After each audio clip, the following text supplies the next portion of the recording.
What's up, everybody? It's Mike Reversal Place here. Yes, new intro. Trying something new. We are here to talk today about Microsoft acquiring Activision Blizzard, and if that's a good thing or not. It's like, now what? What? Now what? Now what? Well, I'm here to explain from both perspectives why it's a good thing and it's a bad thing.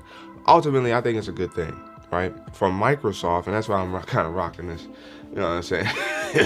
Because I feel like billionaire playboy Tony Stark would pull this kind of move off, right? Microsoft just saying, give me that. You know what I'm saying? That's what they did. So, Microsoft, they acquired Bethesda. We're finally getting to see something come from Bethesda since that deal took place so recently. A lot of people was like, well, you know, they just acquired them. Well, let's not forget that on Sony's side, they acquired Insomniac, and Insomniac was already putting out hot fire, but then followed up with more hot fire and announced like several more games, right? Spider-Man Miles Morales, Ratchet & Clank Rift Apart, Spider-Man 2, and Wolverine, right? Now this is January 22nd, 2022, and 3 of those games came out, and they've announced 2 more, a sequel and a brand new property, essentially, right? Already 5 pieces of content that we've got to hear or see from Insomniac since Sony acquired Insomniac. You know what I'm saying? Like, that's moving. That's keep pushing out hot fire. You know what I'm saying? That's what Sony has been able to do with their acquisition. They are pumping out content, gaming, software for us as the consumer base to play and enjoy. So when you look at Microsoft's side, they acquiring Bethesda. We finally get to hear about, I think, Redfall and Starfield. At least there's something finally coming out from there, but we haven't got to see. And again, let's be fair. It's only been a year or so, a year or two, but we haven't got to see anything from Microsoft's acquisitions.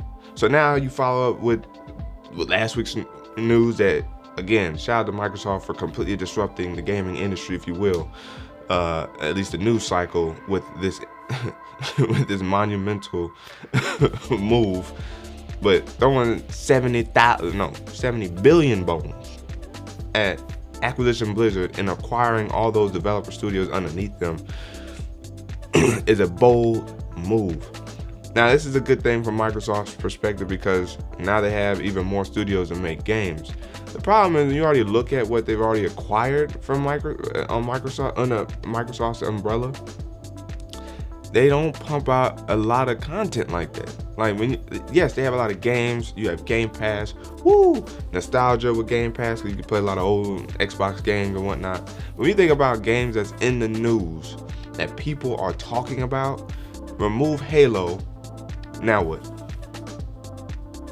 Like, for real. Like, we heard Fable is coming at some point, but that game's been quiet ever since it was shown, ever since it was teased, right? So, what are we doing over here at Microsoft?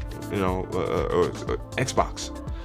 You know, Phil Spencer, he's trying to communicate, he's trying to keep things balanced with this deal, and that makes sense. I don't think that should be a big scare. I think Call of Duty is going to stay multi-platform because of the amount of money that it churns, that it collects, that it makes. So it makes sense for them to keep Call of Duty available to everybody. But what this does for those developers is allows them to have room now, and a lot of room, it sounds like, to make other games. And for Call of Duty to not also have to be on a year-by-year basis. They could take a break, make a really solid, Call of Duty game or piece of content that can last, that they can build on for like maybe a couple years or even 3 years before they decide to then drop another Call of Duty game. And on top of that, they could drop other games in between Call of Duty now that they have the backing and the support of Microsoft and Xbox to then publish other games. That's something I would actually like to see in the sports area, the sports category for gaming. Madden and 2K not trying to drop annual releases all the time. Drop one, make it really good for 2 or 3 years while you're developing the next one, and then drop a new game. Because it feels like we're just paying for roster updates at that, and I think a lot of people feel like that when it comes to the microtransactions with the Call of Duties and the Battlefields and a lot of these FPS games. You don't get as much new content with the year-over-year release.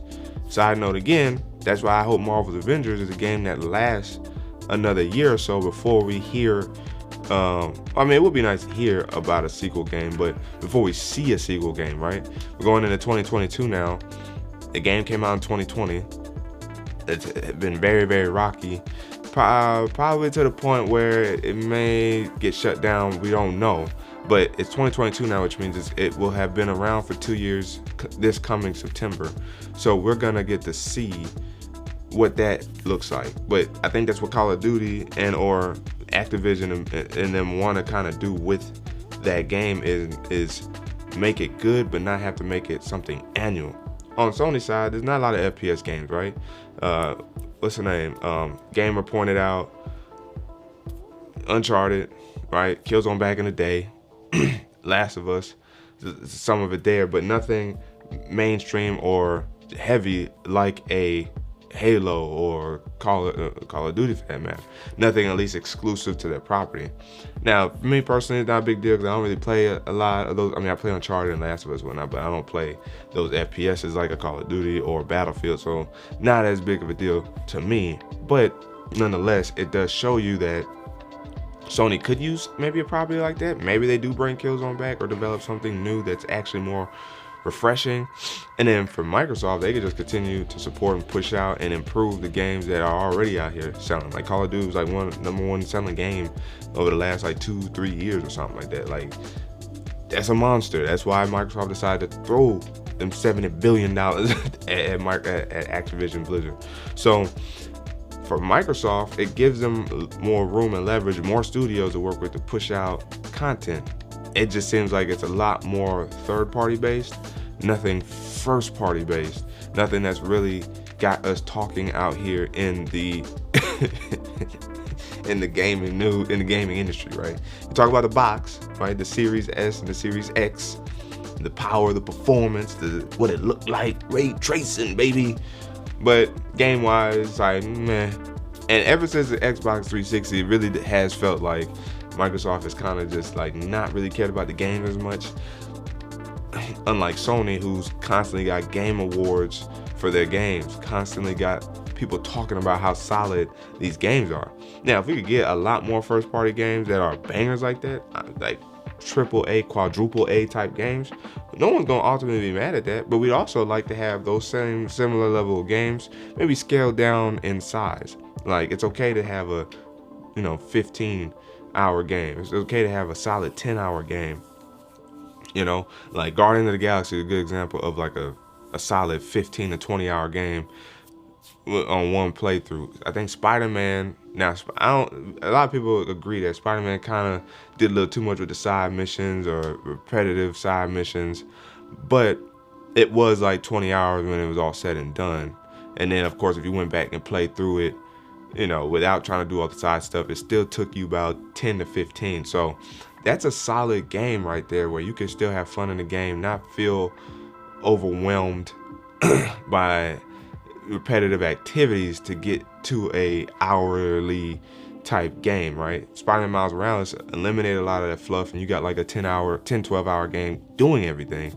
And then running through the story was really like 4 to 6 hours afterwards. So those small experiences, but getting those smaller experiences at a more rapid pace, I think is going to pay off for everybody, but specifically with the amount of studios that Microsoft now has, they could actually hone in on that, on exclusivity from that perspective. I do like exclusive. I like having to go buy a console for a specific game because it's been finely tuned for that system, finely tuned for that architecture, right? I like exclusive. That's why I enjoy being on PlayStation side because there's a lot of good exclusives and a lot of good games, and you see the effort, the passion in those games. And when you hear the developers talk about them, like get you motivated to want to play them again after just beating it, right? I want to see the same thing for Microsoft. So with them acquiring Activision Blizzard, there's a lot of high potential. There's a lot of, ooh, we might see something here. Ultimately, it's up to Microsoft to make use of and utilize these studios. Like I said it, I think like Tyrone dropped a video, Tyrone Magnus, and he said something about healthy competition, which I completely agree with. I think it's a good thing from that perspective too. It motivates Sony to continue pushing out hard hitters that we have been getting. Maybe we get a Days Gone 2 that's actually what it's supposed to be. I never played Days Gone 1, but based off what I heard, sounds like it takes a long time for the game to actually kick in. So I could skip Days Gone 1 and just go to a Days Gone 2 if Sony decides to revitalize a sequel. A move like this could do that for Sony. So this move definitely pushes Sony to, if not acquire another banger studio, maybe like EA or something, and we could get some exclusive Star Wars titles. I mean, I think KOTOR might be exclusive to PlayStation. The way that was put out, it seemed like that's a PlayStation exclusive or a PlayStation Time exclusive, right? We got Insomniac building their Marvel gaming universe, right, with the Spider-Mans and now Wolverine. So imagine Sony being able to acquire another top tier studio, Take-Two or something like that, 2K Sports even, right, or 2K I should say, and actually, again, the fruit that we've seen that has been manifested under Sony is the heat, the bangers. So we'll be confident in Sony buying acquiring another big name publishing house or something like that, and we'll be confident we're gonna get good content out of there exclusive to PlayStation. Yes, some things will legally be upheld, but outside of that, you know, getting super solid exclusives from a doggone from on Sony side wouldn't be no problem at all. So those are my thoughts.